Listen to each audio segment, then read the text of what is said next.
pertama yaitu analisis kasus sektor jasa yang berjudul Sistem Informasi Pengajuan Cuti Pegawai menggunakan metode pengujian International Standard of Organization 25010, yaitu studi kasus dari PT Mutiara Verindo Internusa. Baik, yang pertama di sini saya akan membahas latar belakang analisis dari studi kasus sektor jasa. Nah, penelitian ini berfokus pada pengembangan sistem informasi pengajuan cuti berbasis mobile di PT Mutiara Verindo Internusa. Ini sebuah perusahaan yang bergerak di bidang jasa angkutan penyeberangan. Sistem pengajuan cuti karyawan yang ada saat ini masih dilakukan secara manual, di mana karyawan harus datang langsung untuk mengajukan cuti dan meminta persetujuan dari atasan. Proses manual ini menimbulkan beberapa masalah seperti resiko kehilangan data, keterlambatan persetujuan karena ketidakhadiran atasan, dan kurangnya informasi mengenai sisa cuti karyawan. Solusi yang diusulkan adalah mengembangkan aplikasi mobile untuk pengajuan cuti yang memungkinkan karyawan untuk mengajukan cuti kapan saja dan dari mana saja tanpa harus bertemu langsung dengan atasan. Nah, aplikasi ini juga diharapkan dapat mengurangi resiko kehilangan data karena semua informasi akan tersimpan secara digital dalam basis data yang aman. Berdasarkan hasil penelitian sebelumnya, sistem informasi berbasis mobile ini terbukti dapat meningkatkan efisiensi waktu dan kemudahan akses informasi cuti bagi karyawan. Selanjutnya yaitu metode penelitian. Metode penelitian dalam pengembangan aplikasi pengajuan cuti di Mutiara Verindo Internusa terdiri dari beberapa tahapan kunci. Tahapan pertama adalah wawancara dan dokumentasi, di mana data awal mengenai prosedur pengajuan cuti yang ada dikumpulkan. Yang kedua, dilakukan analisis kebutuhan sistem dengan membuat berbagai diagram seperti use case, activity diagram, dan kelas diagram untuk merancang sistem yang sesuai. Nah, tahap yang ketiga yaitu sistem menggunakan Unified Modeling Language untuk memastikan semua komponen sistem terstruktur dengan baik. Dan yang keempat ada coding, di mana sistem diimplementasikan menggunakan bahasa pemrograman JavaScript dan basis data MySQL. Yang kelima ada sistem diimplementasikan di lingkungan perusahaan untuk digunakan oleh karyawan. Nah, tahap terakhir, tahap keenam adalah pengujian menggunakan standar International Standard of Organization 25010 yang mengevaluasi kualitas sistem berdasarkan aspek functionality dan usability. Ya, metode penelitian ini bertujuan untuk menghasilkan aplikasi yang efisien, aman, dan mudah diakses melalui perangkat mobile sehingga dapat mempermudah proses pengajuan cuti bagi karyawan. Selanjutnya ada hasil analisis dan pembahasan.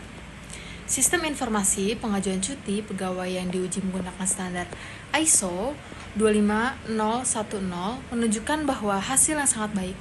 Pengujian functionality menunjukkan hasil sebagai berikut. Admin memperoleh skor 84,29%, pimpinan mendapatkan skor 92,73%, dan karyawan mendapatkan skor 94,36%. Dari aspek usability, sistem memperoleh skor 89,96%. Ini menunjukkan bahwa sistem tidak hanya berfungsi dengan baik, tetapi juga mudah digunakan oleh berbagai pemangku kepentingan di dalam organisasi. Hasil analisis menunjukkan bahwa sistem informasi pengajuan cuti pegawai berbasis mobile telah berhasil mengatasi berbagai masalah yang ada pada proses manual sebelumnya. Karyawan kini dapat mengajukan cuti dan memantau informasi cuti mereka kapan saja dan di mana saja, tanpa harus menghubungi bagian kepegawaian secara langsung. Sistem ini dibangun menggunakan metode pengembangan ekstrim, programming, dan perencanaan sistem menggunakan UML yang memberikan fleksibilitas dan efisiensi dalam pengembangan serta perawatan sistem di masa mendatang. Implementasi sistem dengan bahasa programan, JavaScript, dan database MySQL juga memberikan kinerja yang handal dan responsif. Yang selanjutnya yaitu menganalisis kasus sektor manufaktur, yang mana kita ambil dari kasus menganalisis pengaruh kinerja keuangan, ukuran perusahaan, dan umur perusahaan terhadap financial distress pada suatu kasus di perusahaan manufaktur subsektor makanan dan minuman pada tahun 2018 sampai 2021. Yang pertama yaitu latar belakang dari kasus ini. yaitu sektor manufaktur makanan dan minuman adalah bagian penting dari perekonomian, menyediakan kebutuhan dasar yang permintaannya cenderung stabil. Jadi sangat benar-benar berpengaruh pada PDB negara ya, perusahaan sektor manufaktur makanan dan minuman ini. Namun perusahaan dalam sektor ini juga menghadapi berbagai tantangan, seperti adanya persaingan ketat, perubahan tren konsumsi, adanya fluktuasi biaya bahan baku, dan regulasi pemerintah yang ketat. Nah, pada pandemi COVID-19, tepatnya pada tahun 2018 sampai 2021 memperparah kondisi ini dengan mengganggu rantai pasokan, menurunkan daya beli konsumen, dan mengubah pola konsumsi. Akibat dari permasalahan tersebut, banyak perusahaan di sektor ini, sektor manufaktur makanan dan minuman ini mengalami financial distress, yaitu kondisi kesulitan keuangan yang dapat mengancam kelangsungan operasional perusahaan ini. Untuk mengantisipasi dan mengatasi financial distress ini, yaitu dengan evaluasi kinerja keuangan yang menjadi sangat penting untuk perusahaan manufaktur di subsektor makanan dan minuman. Laporan keuangan dan analisis rasio keuangan digunakan untuk mengevaluasi kondisi dan kinerja dari perusahaan, serta untuk mengambil keputusan yang strategis untuk dilakukan. Dengan memahami faktor-faktor yang menyebabkan financial distress ini dan menggunakan alat analisis yang tepat, maka perusahaan itu dapat mengembangkan strategi untuk bertahan dan tumbuh di tengah tantangan yang ada. Nah, seperti itu latar belakang dari kasus yang kami akan analisis.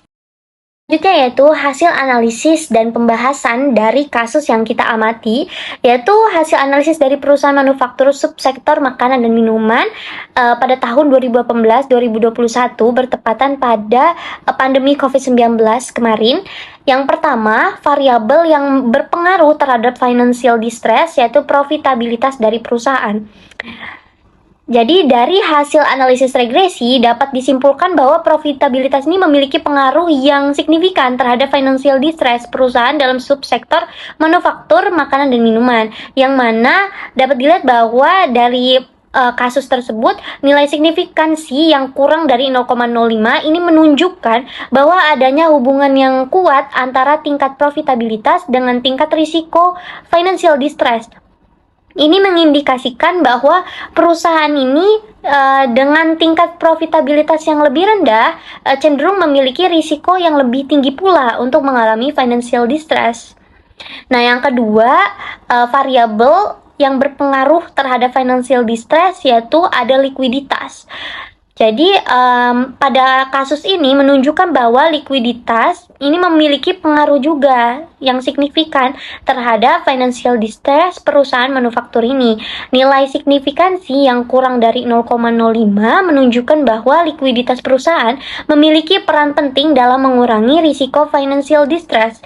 Perusahaan dengan likuiditas yang rendah cenderung memiliki risiko yang lebih tinggi pula untuk mengalami financial distress dibandingkan dengan perusahaan yang memiliki likuiditas yang tinggi. Jadi kemampuan untuk mendanai, membiayai perusahaan dalam jangka waktu tertentu gitu, seperti itu. Dan selanjutnya akan dijelaskan, dipresentasikan oleh rekan saya. Selanjutnya yang ketiga, hasil analisis dan pembahasan. Leverage berpengaruh terhadap financial distress. Leverage atau tingkat hutang perusahaan juga memiliki pengaruh signifikan terhadap financial distress. Nilai signifikansi yang kurang dari 0,05 menunjukkan bahwa tingkat hutang yang tinggi dapat meningkatkan resiko financial distress. Perusahaan yang terlalu banyak mengandalkan hutang cenderung lebih rentan terhadap kondisi keuangan yang tidak stabil. Selanjutnya yang keempat, ukuran perusahaan berpengaruh terhadap financial distress. Analisis juga menunjukkan bahwa ukuran perusahaan memiliki pengaruh signifikan terhadap financial distress. Nilai signifikansi yang kurang dari 0,05 menunjukkan bahwa perusahaan dengan skala yang lebih besar cenderung memiliki resiko financial distress yang lebih rendah. Ini bisa disebabkan oleh adanya skala ekonomi dan sumber daya yang lebih besar yang dimiliki oleh perusahaan besar, yang memungkinkan mereka untuk lebih tangguh terhadap tekanan keuangan. Jadi, kesimpulannya dari analisis kasus ini adalah bahwa variabel-variabel seperti profitabilitas, likuiditas, leverage, ukuran perusahaan, dan umur perusahaan memiliki pengaruh signifikan terhadap tingkat financial distress pada perusahaan manufaktur subsektor makanan dan juga minuman. Hasil analisis regresi menunjukkan nilai signifikansi kurang dari 0,05 untuk setiap variabel tersebut, mengindikasikan hubungannya dengan risiko financial distress. Selain itu, pandemi COVID-19 juga diidentifikasi sebagai faktor tambahan yang dapat meningkatkan risiko financial distress dalam sektor tersebut. Oleh karena itu, perusahaan di sektor makanan dan minuman disarankan untuk memantau kinerja keuangan mereka dengan cermat dan mengambil langkah-langkah pencegahan yang sesuai untuk mengurangi risiko financial distress.